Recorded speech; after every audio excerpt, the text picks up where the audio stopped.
expositiva y que he enseñado ya varios años, yo me refiero en el curso a la proposición central del texto. Es la misma idea, es la idea clave del pasaje que estamos estudiando. Proposición exegética, idea central del texto, es lo mismo. Entonces, vamos a orar al Señor pidiendo que Él nos guíe, porque es un poco, como les dije, técnico lo que vamos a decir, tiene que ver con la preparación, con la elaboración del sermón y entonces que Dios nos ayude a estar atentos. Padre Santo, gracias por este momento, gracias por tu amor, gracias por tu palabra y gracias por tu Espíritu Santo, que es nuestro guía, nuestro maestro.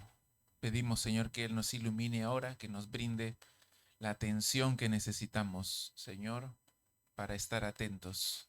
Guíanos en este tiempo, Señor. En el nombre de Jesús. Amén.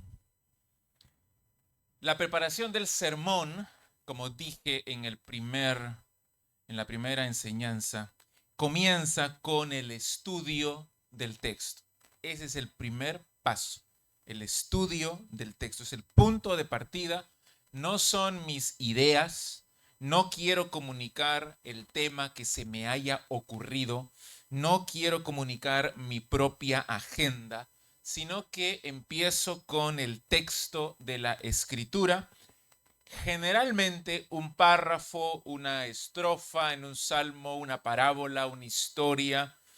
Siempre digo que la unidad básica de la homilética no es tanto el versículo, sino el párrafo o una sección de texto que comunique una idea completa.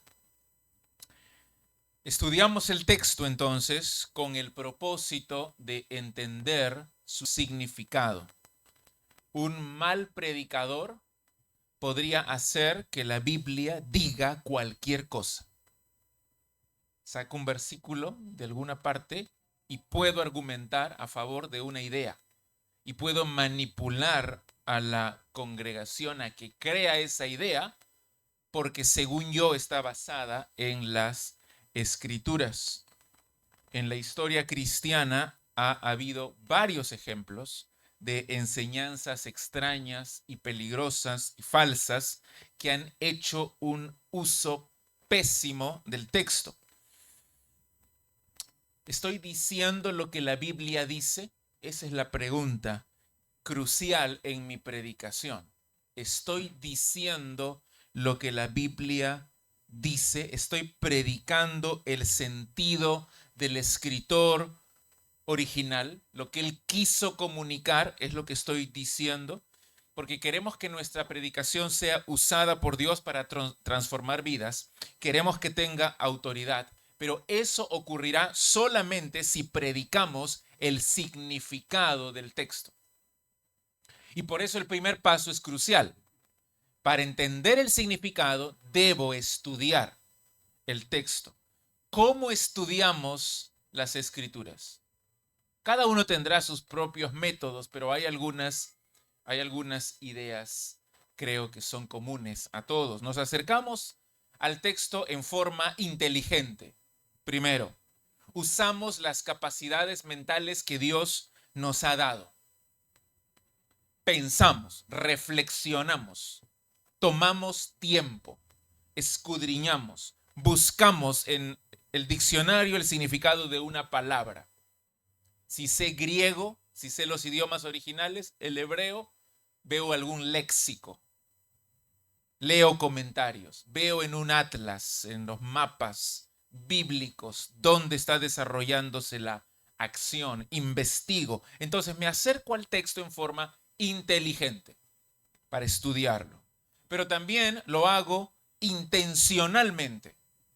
Lo que quiero es descubrir el significado original del texto. ¿Qué quiso decir Pablo? ¿Qué quiso decir Pedro? ¿Qué quiso decir Moisés? ¿Qué quiso decir David a su audiencia específica? Soy diligente en buscar ese significado. Lo hago con intención. En tercer lugar, nos acercamos al texto humildemente. Humildemente. Estando dispuestos a ser transformados por las verdades que vamos a exponer. Nos predicamos a nosotros primero. Yo no estoy por encima de las Escrituras.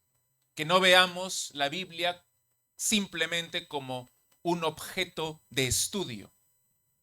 Es la palabra de Dios que me transforma.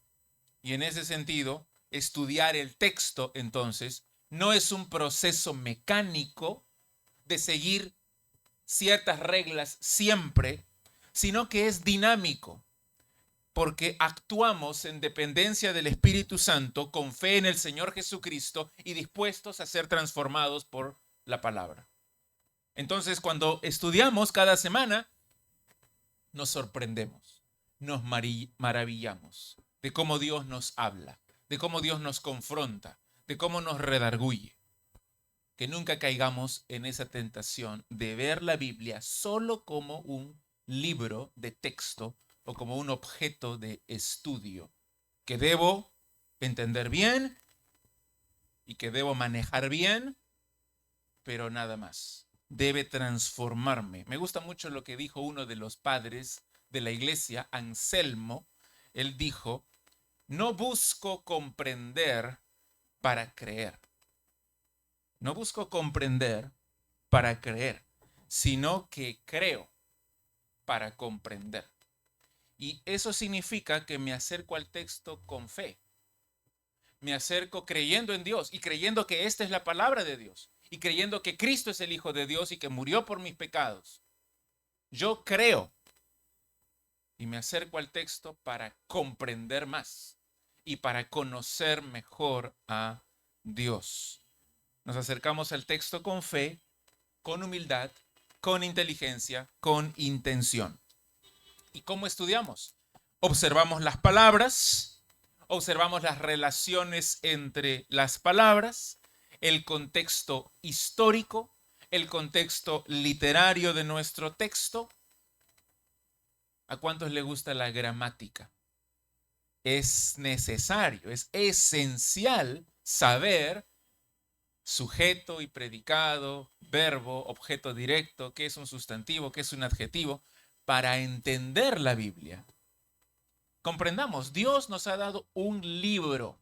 Por eso cuando los cristianos han llegado a lugares lejanos, una de las primeras cosas que han hecho es enseñar a leer a los indígenas o a las personas en esos lugares, porque Dios nos ha dado un libro. Y si nosotros predicamos las verdades de este libro, debemos saber gramática para entender las oraciones y los párrafos de lo que Dios nos está comunicando. Historia también es importante. Hacemos preguntas al texto, preguntas de todo tipo, preguntas del contexto, preguntas del significado, de hechos, de relaciones, de aplicaciones. Y luego interpretamos respondiendo esas preguntas que hemos hecho. Somos como buenos periodistas al acercarnos al texto. ¿Quién? ¿Cómo? ¿Qué? ¿Cuándo? ¿Dónde? ¿Por qué? Es tal vez una de las preguntas más importantes. Y luego respondemos esas preguntas basados en nuestro conocimiento bíblico, pero también con la ayuda de otros comentaristas, de otros libros y siempre en oración, guiados por el Espíritu Santo. Y recuerden, el propósito es encontrar el significado del texto. Observen qué dice en Nehemías, capítulo 1. Nehemías, capítulo 1, a modo de ejemplo. El versículo 1. Palabras de Nehemías, hijo de Acalías. Aconteció en el mes de Quisleu, en el año 20, estando yo en Susa, capital del reino. ¿Estamos entendiendo? Para entender bien este versículo, ¿qué necesitamos saber? Necesitamos saber historia. Necesitamos, ¿qué es Quisleu? El mes de Quisleu, ¿cuándo ocurrió? ¿Cómo podemos saber? La única forma en que podemos saber esto, porque no es un conocimiento innato de nosotros, es buscar en algún comentario o buscar en algún diccionario bíblico. Cuando dice ¿el año 20 de qué? Estaba en Susa, la capital del reino. ¿Qué reino? Hay varias preguntas que podemos hacer al texto y es nuestra labor para interpretar correctamente, hacer la investigación necesaria y tener las respuestas correctas. Entonces, primero, estudiar el texto para encontrar el significado. No es encontrar el significado de palabras aisladas, sino de la idea central que el autor quiso comunicar. Porque la predicación no es simplemente un estudio de palabras, sino es comunicar la verdad eterna de Dios, el significado, la idea central del texto. Y después de estudiar, estructuro el texto. Si sabemos los idiomas originales, es lo que se conoce como diagramación. Tal vez algunos lo han hecho, si han llevado el curso de griego o la gramática griega. Hay que hacer esos ejercicios de diagramación de los textos porque queremos descubrir la estructura que el autor original diseñó para su texto, para tener clara la enseñanza de cada sección y de cada subsección del pasaje. Y para encontrar la estructura, lo primero que debemos hacer es encontrar en el texto marcadores gramaticales o marcadores de contenido que son los que ordenan y estructuran el texto. Vamos a ver un ejemplo en Esdras 7:10. Este es un ejemplo clásico. Muchos libros de predicación utilizan este ejemplo porque es tan sencillo. Esdras 7:10.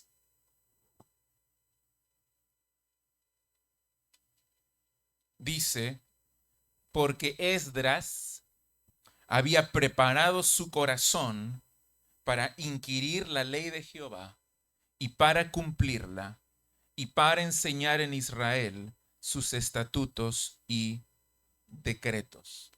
Debemos estar muy atentos al desarrollo del argumento, al desarrollo de la historia y a estos marcadores gramaticales para dividir las secciones del texto. Y es esencial diferenciar entre los marcadores más importantes y los que son secundarios y comprender lo que significan. En este versículo 10, ¿cuál es una palabra muy importante que nos muestra la estructura del texto? Es una palabra que se repite 3 veces, es la palabra para. ¿Y qué nos indica esta palabra? Generalmente son estas pequeñas palabras que no les damos mucha importancia, pero que en realidad son tan importantes. Para significa propósito. Y aquí la palabra aparece 3 veces y nos señala los propósitos para los que Esdras había preparado su corazón. Él había preparado su corazón para estudiar la ley de Jehová, para cumplirla y para enseñarla a Israel, sus estatutos y sus decretos. Entonces, qué importante es reconocer estas palabritas, reconocer estos marcadores y comprender su significado. Una vez que he identificado los marcadores, entendiendo su importancia y sabiendo su significado, puedo bosquejar el texto, resumiendo en una oración completa la enseñanza de cada sección.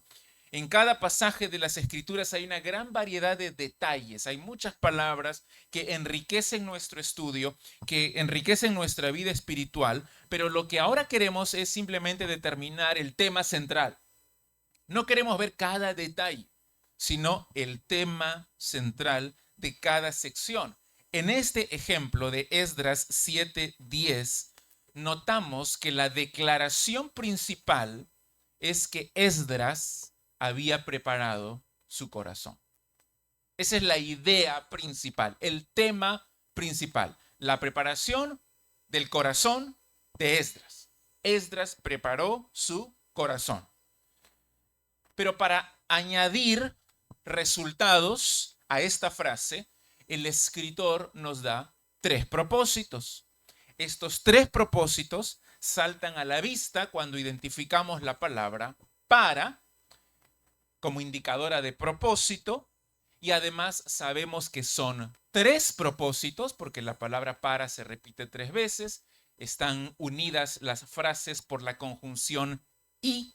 Dice ahí que preparó su corazón para inquirir la ley de Jehová y para cumplirla y para enseñar en Israel sus estatutos y decretos. Entonces, naturalmente vemos aquí que este versículo tiene 3 partes. 3 partes, 3 frases, 3 ideas que nos está comunicando el escritor. La estructura se vería de esta manera. Punto 1. Esdras preparó su corazón para estudiar la ley de Jehová. Punto 2. Esdras preparó su corazón para practicar la ley de Jehová. Punto 3. Esdras preparó su corazón para enseñar la ley de Jehová a Israel. Enseñó sus estatutos y sus decretos. Esas son 3 ideas dominantes del texto que queremos comunicar en nuestro mensaje. Y al hacerlo así sabemos que estamos siendo fieles al texto. Si comunico estas 3 ideas de por qué Esdras preparó su corazón, estoy siendo fiel al texto. Ahora, ¿cómo expreso esto en una sola oración? En una sola proposición. Eso es lo que estamos llamando la proposición exegética, o lo que también se llama la idea central del texto. Se expresa en una oración completa. Lo que hemos visto, en base a nuestro estudio, en base a esta estructura, en base a estos marcadores que hemos identificado, ¿cuál sería la idea central del texto? ¿De qué está hablando el escritor en el texto? ¿Qué es lo que está diciendo acerca de ese tema? Algunos le llaman, esta es la verdad eterna de Dios. Esta es la proposición central porque es la idea que da sentido a todo el versículo. Es la idea que une, que da coherencia a todas las frases del texto. ¿Cuál sería? ¿Cómo lo expresamos? La verdad central de Esdras 7:10. ¿Cómo lo dirían, hermanos? ¿Quién tal vez quiere decir algo? Dar una idea. Una oración completa.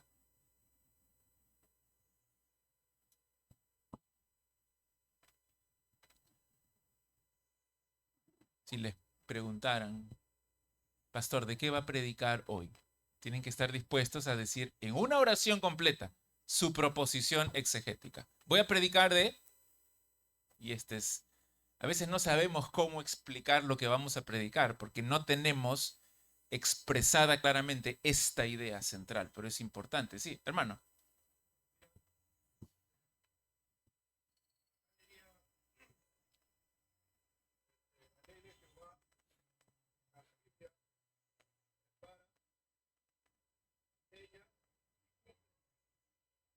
¿Ok? Excelente, gracias.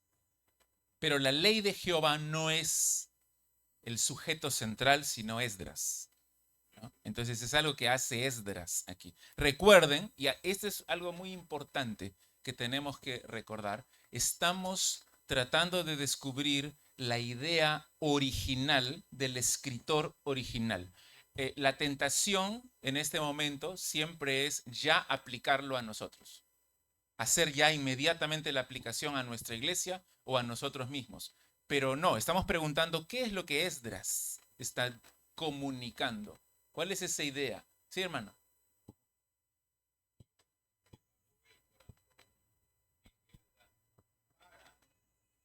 Enseñar. Muy bien. Dios preparó el corazón de Esdras para enseñar a Israel, si se quiere decir así. Excelente. Ya, eso está más cerca, solo que nuevamente el sujeto principal no es Dios, es Esdras. Usted ha dicho Dios preparó el corazón de Esdras, pero aquí dice claramente, ¿qué dice el texto? Siempre vamos a preguntar, que fue Esdras el que preparó su corazón, ¿no? ¿Alguien más? Creo que varias manos. Sí, a ver aquí.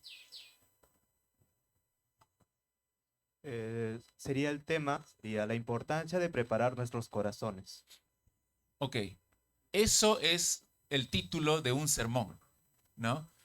No es la idea central del texto. El sermón, la parte homilética viene después. Recuerden, estamos en la parte exegética, la parte del estudio de las escrituras y descubrimos la idea central. Estoy de acuerdo, la importancia de preparar nuestros corazones es muy importante. Pero, como digo, suena como el título de un sermón, no es la idea central de lo que dice aquí. A ver aquí, hermano, por favor. Esdras preparó su corazón para predicar. Esdras preparó su corazón para predicar. Muy bien, mucho mejor. Es casi lo que dice el texto. Es un texto muy sencillo en realidad. Esdras preparó su corazón para... ¿Para qué lo preparó? Para predicar, para enseñar, para estudiar. Menciona ahí varias cosas, ¿no? A ver, quiero escuchar tal vez dos más. Sí, hermano. Esdras preparó su corazón para cumplir la ley de Jehová y enseñar los estatutos y decretos. Muy bien. Y, a ver, aquí, hermano. Esdras haciendo la voluntad de Dios. Ya, ahí estamos añadiendo algo otra vez al texto, porque no dice eso. El texto no dice. Ahora, yo sé que usted podría argumentar, yo también, ¿no? Esta es la voluntad de Dios, esto es lo que Él quiere que hagamos, pero el texto no lo dice, ¿no? A ver, uno más acá, hermano.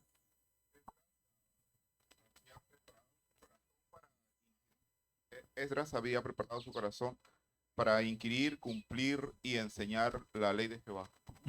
Sí, casi lo que dice el mismo texto, ¿no es así? Sí. Varios quieren compartir. Vamos, uno más, ¿ya? Uno más. O dos, ¿sabía? Esos dos hermanos que están acá. Sería simplemente Dios prepara el corazón de Esdras, ¿no? Dios prepara. Ya, pero eso no dice el texto, nuevamente. No dice que Dios prepara el corazón. Tenemos que ser fieles al texto. Sería la preparación del corazón de Esdras. ¿Ya? La preparación del corazón de Esdras, pero ahí como que quedó a la mitad, ¿no? No es la idea completa del texto, ¿ok? 3 propósitos por la cual Esdras preparó su corazón. Muy bien, eso me gusta, eso me gusta. La palabra propósito la ha sacado de la palabra para, ¿no? Y es un marcador importante. Entonces, hasta ahí nomás, hermanos.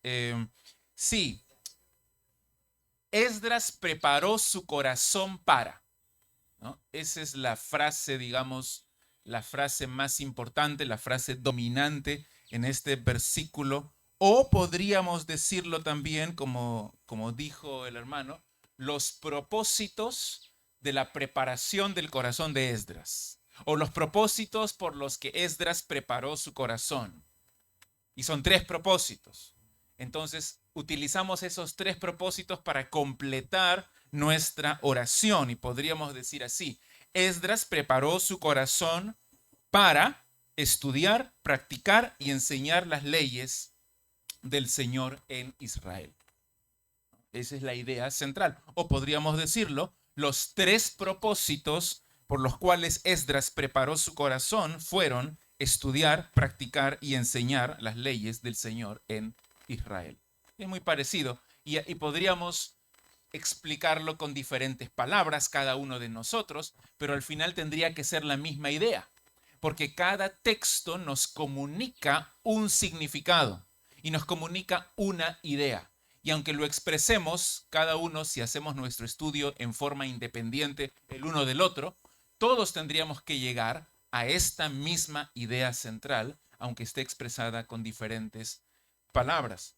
Fíjense ahora en otro ejemplo que uso siempre, el Salmo 117.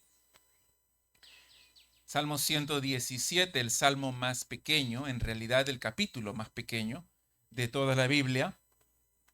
Solo son 2 versículos. Salmo 117 dice: alabad a Jehová, naciones todas, pueblos todos, alabadle, porque ha engrandecido sobre nosotros su misericordia, y la fidelidad de Jehová es para siempre. Aleluya. ¿Cuál sería la proposición central? Tenemos primero que estudiar bien el texto y luego estructurarlo conforme al escritor mismo, como él estructuró este salmo. Y cuando lo leemos bien, podemos ver algunas palabras, algunos marcadores gramaticales que resaltan. Por ejemplo, al inicio del versículo 2, la palabra ¿por qué? Tal vez es el marcador más importante. No le prestamos atención a estas palabras, pero son claves para saber cómo estructurar y para entender la idea central del texto. El versículo 1, Dios está dando un mandato a todas las naciones que lo alaben. ¿Sí? Alabad a Jehová, naciones todas, pueblos todos, alabadle. Es un imperativo, una orden a todas las naciones del mundo que alaben a Yahvé, a Jehová. Y el versículo 2 comienza con la palabra porque, nos da las razones por las cuales las naciones deben alabar a Dios. ¿Por qué razones? Porque ha engrandecido sobre nosotros su misericordia y la fidelidad de Jehová es para siempre. Aleluya. Si quieren hacer un bosquejo, entonces, breve de este salmo, son 2 puntos. Versículo 1, Dios llama a todas las naciones a que lo alaben, o Dios ordena a todas las naciones que lo alaben. Versículo 2, las razones por las cuales deben alabarlo son su misericordia y su fidelidad. Y en base a esta estructura, en base a lo que estamos diciendo, ¿cuál sería la idea central del texto? ¿Cuál sería la proposición exegética? En una sola oración, ¿cómo la expresamos? Versículo 1 es un mandato, versículo 2 son las razones de ese mandato. Pero ¿cómo expresamos en una oración la proposición central del texto, hermano?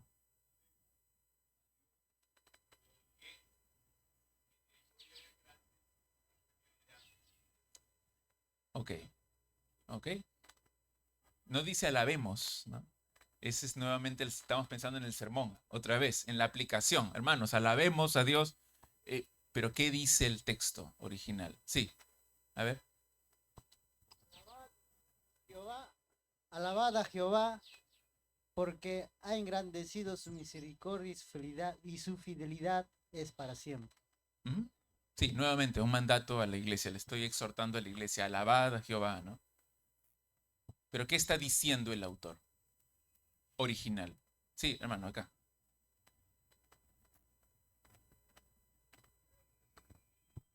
Alabad a Jehová, porque nos ha mostrado su misericordia y su fidelidad. Muy bien, muy bien. Y como dijimos hace un momento, cuando le dije al hermano, me gustó la palabra propósitos. En este caso podríamos usar la palabra razones por la palabra por qué ahí. Y podríamos decir algo así: las razones por las cuales las naciones deben alabar a Dios son su misericordia hacia Israel y su fidelidad eterna. Y tal vez algunos se preguntan de dónde salió la palabra Israel. Es interpretación. Cuando él dice ahí, ha engrandecido sobre nosotros su misericordia, al estudiar el texto hacemos la pregunta: ¿a qué te refieres con nosotros? ¿Quiénes son nosotros? Sobre quiénes Dios ha engrandecido su misericordia y que el autor llama nosotros, Israel. Es una interpretación que estamos haciendo del texto, de esta palabra específicamente. Entonces Dios llama a todas las naciones del mundo que crean en Dios, en Yahvé, porque Él ha sido misericordioso con Israel. Entonces, al ver a Israel, las naciones deben glorificar o alabar a Dios. Y al ver su fidelidad también, su fidelidad eterna. Entonces, es importante, esta proposición exegética es muy importante que siempre la tengamos muy presente cuando elaboramos un sermón expositivo. Uno más, vamos a ver en Deuteronomio 6. Deuteronomio 6.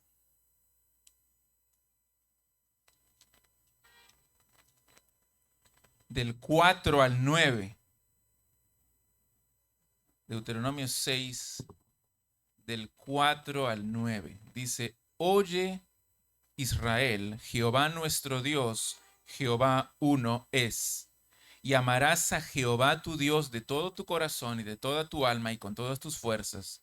Y estas palabras que yo te mando hoy estarán sobre tu corazón, y las repetirás a tus hijos, y hablarás de ellas estando en tu casa y andando por el camino, y al acostarte y cuando te levantes, y las atarás como una señal en tu mano, y estarán como frontales entre tus ojos, y las escribirás en los postes de tu casa y en tus puertas. ¿Cómo podemos estructurar este pasaje? Es más difícil ahora, porque son más versículos. ¿Cómo se puede estructurar? ¿Cómo lo dividimos? Claro, tendríamos que hacer un estudio exhaustivo, profundo del texto, de qué significa, pero así a primera vista, ¿cuántas partes tiene este texto? ¿Cómo se estructura? Recuerden que esta estructura que estamos descubriendo no es necesariamente la estructura del sermón, es la estructura que el autor original le dio a su texto. ¿Cómo él dividió este texto? Utilizando marcadores, algunas frases ahí específicas. ¿Cómo lo dividimos?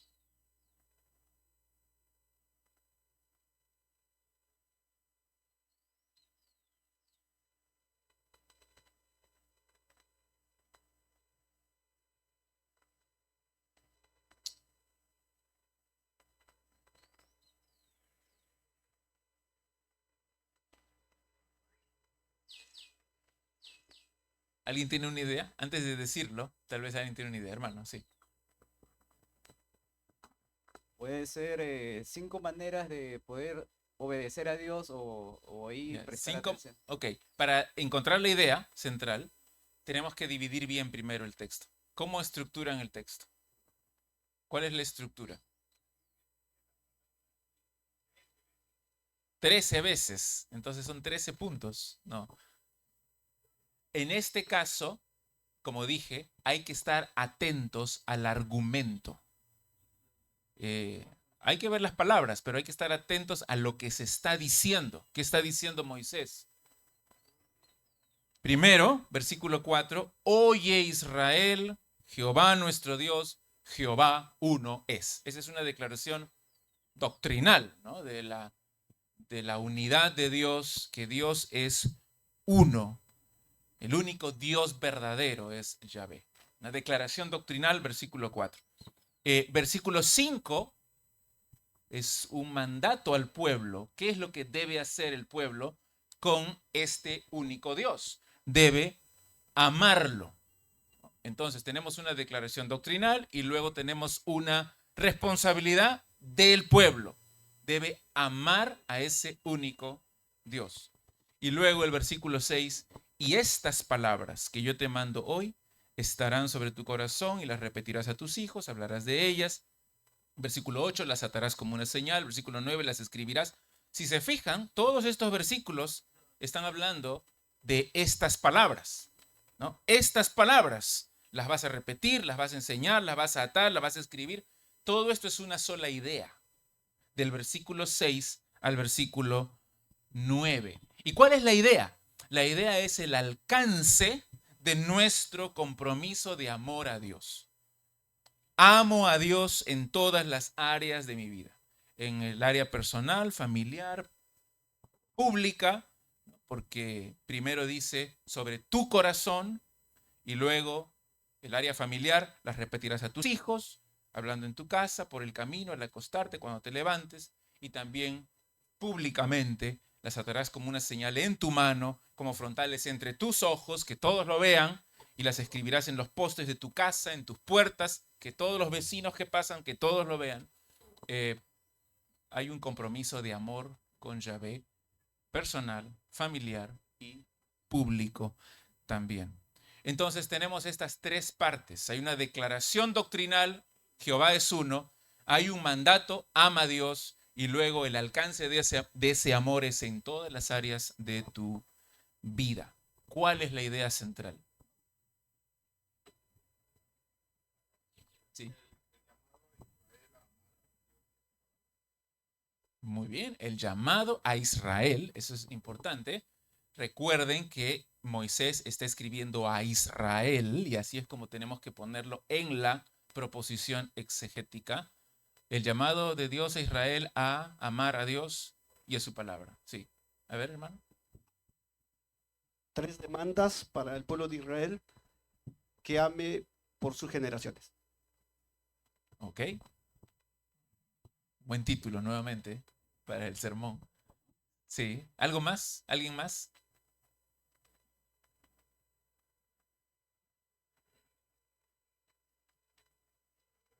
Yo puse así. Ahora, esto que estoy escribiendo obviamente está escrito después de un estudio profundo de las escrituras, de este texto, varias horas, que es lo que todos debemos hacer cuando estudiamos las escrituras. El compromiso fundamental al que Dios llama a su pueblo del pacto Israel es amar a Yahvé como el único Dios verdadero, con todo su ser y en todos los ámbitos de la vida. Entonces, esa es la idea central del texto, de Dios llama a su pueblo, Israel, a amarle a Él como el único Dios verdadero, con todo su ser y en todos los ámbitos de su vida. Ahora, ¿por qué es tan importante tener correcta la proposición, la idea central del texto? Porque en base a esta idea central, yo puedo pensar en aplicaciones para mi audiencia. Porque yo no estoy predicando a los israelitas en el desierto, no estoy predicando a los efesios, no estoy predicando a los colosenses, estoy predicando en mi caso a mi iglesia que está aquí en la urbanización La Capilla, aquí en La Molina, gente muy específica con sus propios problemas y les estoy predicando esta verdad. Y les tengo que decir, no solamente explicar lo que dice, sino ¿y qué tiene que ver esto con nosotros? ¿Qué tiene que ver esta historia con nuestras vidas? Y sabiendo la verdad central, sabiendo la proposición exegética, puedo aplicarla a mi congregación en el siglo XXI y en el área específica donde Dios me ha puesto. Y para eso hay una pregunta clave. Tal vez esto sí lo pueden apuntar. Esta es la pregunta del propósito. Y es la siguiente. Basado en la proposición exegética. Basado en la proposición exegética, ¿qué quiere Dios que mi gente entienda y obedezca? ¿Qué quiere Dios que mi gente, mi audiencia, mi iglesia entienda y obedezca? Basado en esta idea central, en esta proposición exegética, ¿qué quiere Dios que mi iglesia entienda y obedezca? Entonces, con mi estudio ya tengo la materia prima, he escrito varias hojas, he pasado varias horas estudiando el texto, también tengo la estructura, que es el esqueleto del texto, también tengo el corazón del sermón, que es la idea central, la proposición exegética, pero necesito algo que lo ordene, necesito algo que le dé dirección, que le dé un enfoque, y ese es el propósito. Siempre debo tener un propósito en mi sermón. Y el propósito se basa en lo que dice el texto. Se basa en la idea central del texto. Una vez que tengo esa idea, me pregunto, ahora con esta verdad, esta es la verdad eterna de Dios. Esto es lo que todos los que han estudiado este pasaje van a llegar a esta verdad. Pero no todos van a predicar exactamente el mismo sermón a sus iglesias. ¿Por qué van a predicar sermones diferentes? Porque tienen propósitos diferentes, porque tienen audiencias diferentes. Entonces, tengo esta misma verdad, todos hemos llegado a esta misma verdad, pero ahora cada uno se pregunta, pensando en su propia iglesia, ¿qué quiere Dios que mi iglesia, con esta verdad, qué quiere que entiendan ellos y qué quiere que ellos obedezcan? Y ahí vamos a variar en nuestras respuestas y en nuestras aplicaciones. Y nuestros sermones seguramente van a ser parecidos en el contenido, pero en cuanto a la introducción, en cuanto al llamado final, en cuanto a mis ilustraciones, van a ser sermones diferentes. Porque mi énfasis, mi enfoque va a ser diferente. ¿Y qué lo hace diferente? Mi propósito, lo que quiero lograr con este texto en mi congregación. Ahora, ¿para qué sirve el propósito? ¿Por qué es tan importante? En otras palabras, ¿cuál es el propósito del propósito? En primer lugar, enfoca la introducción. Enfoca la introducción en la necesidad específica de la audiencia. Cuando empiezo a predicar, planteo la necesidad de mi iglesia y comunico mi propósito, es decir, qué es lo que queremos lograr. Por ejemplo, basado en la idea central del Salmo 117 que vimos hace un momento. ¿Cuál era la idea central del Salmo 117? Las razones por las cuales las naciones deben alabar a Dios son su misericordia hacia Israel y su fidelidad eterna. Esa es la verdad que voy a predicar. Basado en esa verdad, ¿qué quiere Dios que mi iglesia entienda y haga? Y aquí hay que pensar, no es algo automático. Y para pensar bien, ¿qué debo conocer? Para dirigir bien mi sermón, ¿qué es lo que debo conocer? No solamente debo conocer bien el texto, sino debo conocer bien a mi audiencia, a mi iglesia, a mi gente.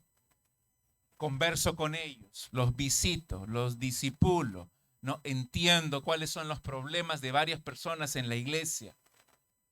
Entonces, al hacerme esta pregunta, y aquí cada uno responde diferente, puedo dirigir mi sermón en una forma relevante y pertinente.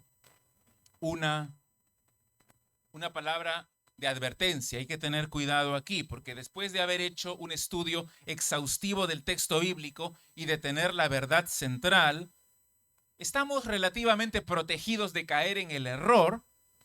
Sin embargo, es asombrosa la cantidad de predicadores que fallan en este punto, porque en este momento imponen sobre el texto sus propias ideas acerca de por qué fue escrito este pasaje, a pesar que hicieron el estudio bien, las necesidades de las personas, las presiones de la gente, sus propias suposiciones influyen en la elaboración de su propósito. Entonces, hermanos, es esencial que nos ciñamos al texto y que el propósito que pensemos sea fiel al texto.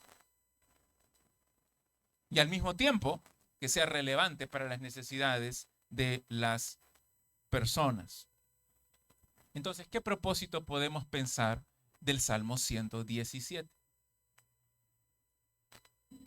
para nuestras iglesias? Y aquí cada uno debe pensar, pero si un pastor lamentablemente ve que su iglesia tiene un pobre conocimiento y pobre pasión por las misiones, porque no ven la importancia de tener una visión misionera, ¿qué es lo que podría hacer este pastor? porque este Salmo 117 es un texto clave para despertar la pasión misionera, porque está hablando de las naciones que deben alabar a Dios, que deben adorarle, convertirse a Él. Al ver la misericordia de Dios, al ver la fidelidad de Dios, que las naciones lo alaben. Esa es la idea del texto. Entonces podría escribir un propósito así: que la iglesia envíe misioneros que proclamen la misericordia y fidelidad del Señor a las naciones para que lo alaben. ¿Estamos siendo fieles al texto aquí y fieles a las necesidades de la congregación? Lo leo nuevamente. Que la iglesia envíe misioneros que proclamen la misericordia y fidelidad del Señor a las naciones para que lo alaben. Esta es la acción a la que quiero motivarlos. Así que en la introducción seguramente plantearé la necesidad, confrontaré a la iglesia con su poco énfasis misionero, podría dar alguna estadística, podría contar una historia misionera, podría analizar la condición de nuestra propia iglesia en cuanto a las misiones, la necesidad de que se alineen con el plan de Dios, porque el plan de Dios es que las naciones lo alaben al ver su misericordia y al ver su fidelidad. El propósito entonces enfoca la introducción en la necesidad de la congregación. Estoy predicando la verdad del texto, pero estoy dirigiendo también a que la iglesia pueda cumplir con este propósito específico. El propósito me ayuda también en cuanto a qué debo incluir, qué debo excluir de mi sermón, porque no predico todo lo que he descubierto en mi estudio, porque es mucho, es bastante, es demasiada información. ¿Cómo saber qué decir y qué no decir, qué incluir y qué no incluir? El propósito nos da el enfoque, nos da la dirección. También influirá el propósito sobre la conclusión, sobre las aplicaciones. También ayudará en la selección de las ilustraciones, porque las ilustraciones no tienen el propósito de entretener, tienen el propósito de aclarar, de dar luz a los conceptos. A veces escuchamos un chiste, escuchamos una historia que nos parece tan buena que sentimos la necesidad de incluirla a como dé lugar en el sermón del domingo, porque la iglesia tiene que escucharla, tienen que reírse, les tengo que agradar. Así que quiero meter esta ilustración de todas maneras. Pero no lo hagas, porque las ilustraciones, las historias, las citas, incluso el humor, deben servir al propósito del sermón, a lo que estamos dirigiendo el sermón. La labor de un pastor, entonces, un maestro de la Biblia, en la preparación de un sermón expositivo, no consiste solamente en estudiar el texto a profundidad, sino en conocer a su audiencia también, para pensar y para determinar un propósito claro y relevante. Debo conocer las necesidades de la gente a la que estoy predicando. Y la única forma de hacer esto es pasando tiempo con ellos, conversando, discipulando, visitando. Y esas son tal vez las dos grandes responsabilidades del pastor: estudiar la palabra de Dios, predicarla y enseñarla, velar por las almas de las personas, estar con ellos, enseñarles, edificarles, discipularles. Así que podemos predicar sermones diferentes del mismo texto. El propósito es lo que da el enfoque, lo que afectará la introducción, afectará la conclusión y nos ayudará a escoger las ilustraciones y aplicaciones. Y tampoco pensemos, como dije, que serán sermones muy diferentes. Se van a parecer mucho en el contenido, pero el enfoque, la dirección, la conclusión, el llamado final serán diferentes porque tendrán propósitos diferentes. Y algo muy importante también, para terminar, es que no hay infinidad de propósitos para cada texto, sino solamente unos cuantos propósitos para cada texto. ¿Qué es lo que me limita? ¿Por qué no puedo, de un texto determinado, del Salmo 117, por qué no puedo extraer infinidad de propósitos? ¿Qué me limita? Me limita el mismo texto. El texto me limita, la proposición exegética, la idea central me limita.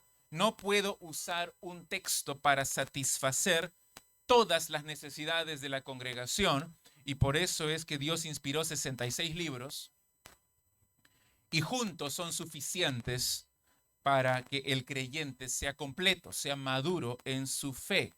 Por eso debemos predicar todo el consejo de Dios si queremos ver la bendición de Dios en nuestras iglesias. Así que es muy importante, no es solamente dar una serie de enseñanzas desconectadas, sino unidas por la idea central y por el propósito a la congregación.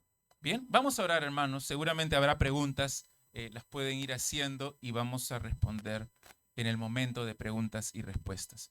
Padre Santo, te agradecemos por tu palabra. Gracias por este tiempo, Señor, para hablar acerca de estos temas que son un poco más técnicos en cuanto a cómo elaborar un sermón expositivo. Te pedimos, Señor, que tu Espíritu Santo nos ilumine, no solamente para comprender el texto que tenemos en las Escrituras, sino también ser sensibles a las necesidades de nuestra iglesia, de nuestra gente alrededor.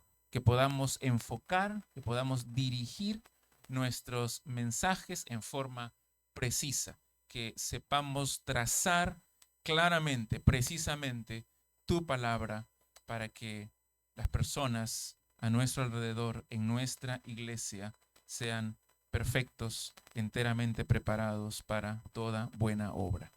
Te lo pedimos en el nombre de Jesús. Amén.